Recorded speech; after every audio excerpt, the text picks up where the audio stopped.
Nos referimos a la escena de Poncio Pilato como una escena guía fundamental, para profundizar este tema del lobo.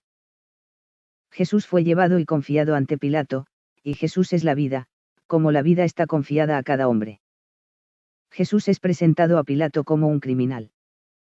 Los sacerdotes, los escribas lo dicen, la multitud lo dice. Si no fuera un criminal, no te lo habríamos presentado. Pero Pilato entiende que Jesús no es culpable. Él era un romano, por lo que sabía cómo medir la culpa en los datos positivos. Para los romanos lo que era válido era la ley, era el derecho. Pilato entiende que Jesús no es culpable y ya aquí tenemos la situación de cada hombre. Tenemos un hombre presentado a Jesús y presentado como un malhechor, rumores. En Pilato el rumor es este: Jesús es un criminal y te lo hemos presentado para que tengas que condenarlo. Pilato, por otro lado, entiende personalmente, por lo tanto está convencido, que Jesús no es un criminal. Así que aquí tenemos el dilema. Pilato declara oficialmente: no encuentro ninguna falta en él. Y hasta ahora Pilato lo está haciendo bien, él se responsabiliza y lo declara: no le encuentro ninguna falta. Es la verdad y Pilato la afirma. Pero en Pilato también está el problema de la multitud, de los sacerdotes, de la autoridad que dice: este hombre es un criminal. En cierto momento sucede que Pilato, aunque convencido de la inocencia de Jesús, entrega a Jesús a la voluntad del pueblo, a la voluntad de los sacerdotes, a la voluntad de la autoridad. ¿Y por qué Pilato se rinde? Porque ya no se responsabiliza por lo que sabe, por la verdad. Porque en cierto momento le dicen: si no lo condenas, no eres amigo de César. César era el emperador del que dependía Pilato. No ser amigo de César significaba perder su carrera. Perder su carrera significaba riesgo para su familia, riesgo para el honor, riesgo para todo, en el ámbito económico, como gloria y en el ámbito de su vida misma. Jesús dijo: quien intente salvar su vida, la perderá. Aquí está el lobo para Pilato, el miedo. Pilato estaba convencido de la inocencia de Jesús, por lo tanto convencido en contacto con la verdad, sabía que Jesús era inocente. Pero, en cierto momento, el miedo prevalece en Pilato. El miedo prevalece obviamente por los pensamientos del ego. Aquí está el riesgo que corre cada hombre. El miedo domina el alma de Pilato. Pilato renuncia a la verdad y la entrega a la multitud, a los sacerdotes, a la autoridad. El cordero es enviado a la muerte. La oveja es devorada por los lobos. El problema es comprender el significado del lobo. Aquí en Pilato vemos bien al lobo. Vimos la huida de Dios el domingo pasado. Aquí hoy en el lobo, vemos lo que determina la huida de Dios. Estaba la amenaza: si lo liberas, no eres amigo de César. Siempre existe esta amenaza en la vida de cada hombre. No eres amigo de César. Aquí Pilato se derrumbó. Y al derrumbarse el cordero fue devorado por el lobo. Pilato entregó su vida, la perdió. Porque su vida estaba en Jesús. Pilato sabía que Jesús era inocente. Pilato tenía la verdad presente a sí mismo. El que está presente a ti es el que te habla. Esta es la verdad, el que te habla y tú lo sabes. Y si lo sabe, nunca entregue lo que sabe delante a ninguna amenaza. No lo someta a ningún riesgo que se presente. No tengas miedo de nada, el lobo es el miedo. Entonces, debemos preguntarnos por qué existe este miedo en la vida de cada hombre. ¿Por qué el miedo domina tan fácilmente al hombre? Ese miedo que te hace perder la vida porque te hace perder la verdad. Te hace perder lo que sabes. Entonces prefieres lo que no sabes, el sentimiento, la multitud, lo que todos dicen, prefieres esto más que lo que iluminó tu alma, lo que te convenció. Sin embargo, si existe este miedo, debe tener un significado en la vida del hombre. Mientras el hombre no sea el pastor dueño de las ovejas, el hombre no podrá defender a las ovejas. Mientras el hombre no haga suyo a Dios. Aquí en Pilato tenemos la maravillosa escena de lo que es la vida de todo hombre. Jesús es puesto en manos de Pilato, Dios es puesto en manos del hombre. Como un cordero, como una oveja, está confiado en manos del hombre. Harán conmigo lo que quieran, dice Jesús. He aquí, la verdad está puesta en manos del hombre.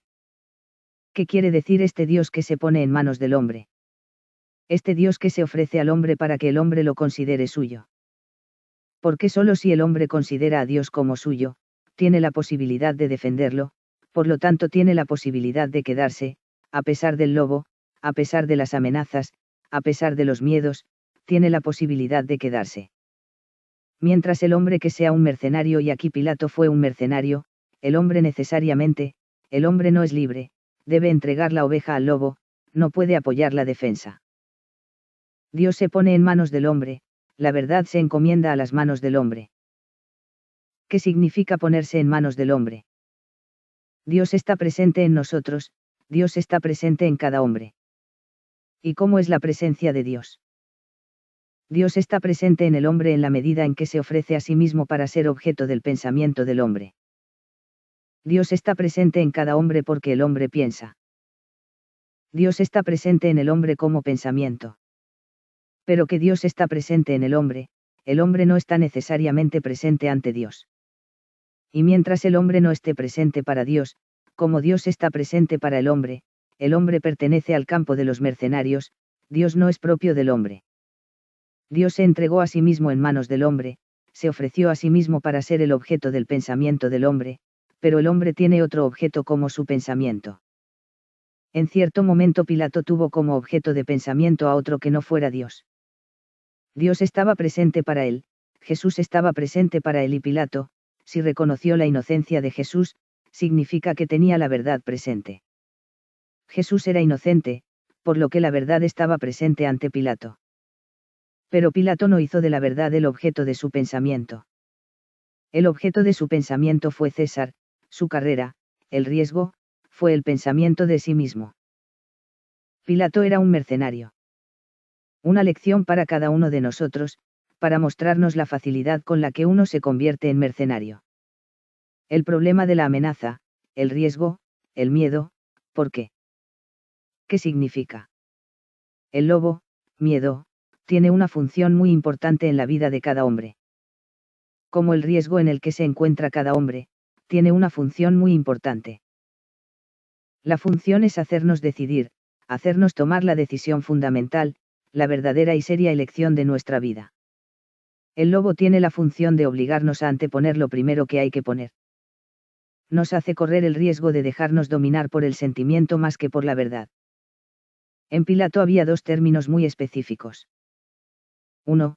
La verdad, la conciencia de la inocencia de Jesús. 2.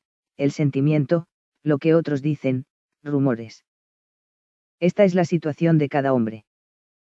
Cada hombre lucha con estos compromisos entre la verdad y el sentimiento. Hasta que llegue el lobo. Por eso dije que el tema de hoy es el barrendero de la ciudad. El lobo tiene la función de sacarnos de compromisos. El compromiso nos contamina, nos impide vivir personalmente. El lobo tiene la función de obligarnos a vivir personalmente, a responsabilizarnos de algo.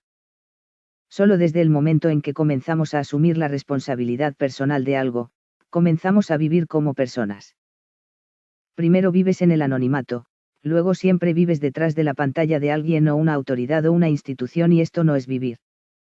El lobo tiene la función de hacernos decidir a anteponer algo.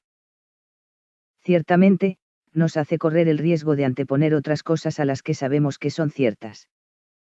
El miedo es decisivo, tan pronto como separamos nuestros pensamientos de Dios, caemos inmediatamente bajo la esclavitud del miedo. En ese punto, ya no estamos dominados por la verdad. Ya no somos hijos de Dios, aquí caemos inmediatamente en el campo de los mercenarios. El mercenario mira lo que le conviene. El miedo nos hace determinar como Pilato, por lo que nos conviene y nos hace enviar la verdad a la muerte. Pilato no se dio cuenta de que al enviar la verdad a la muerte, estaba dando muerte a su vida. Apagó en él ese espíritu que se había puesto en sus manos.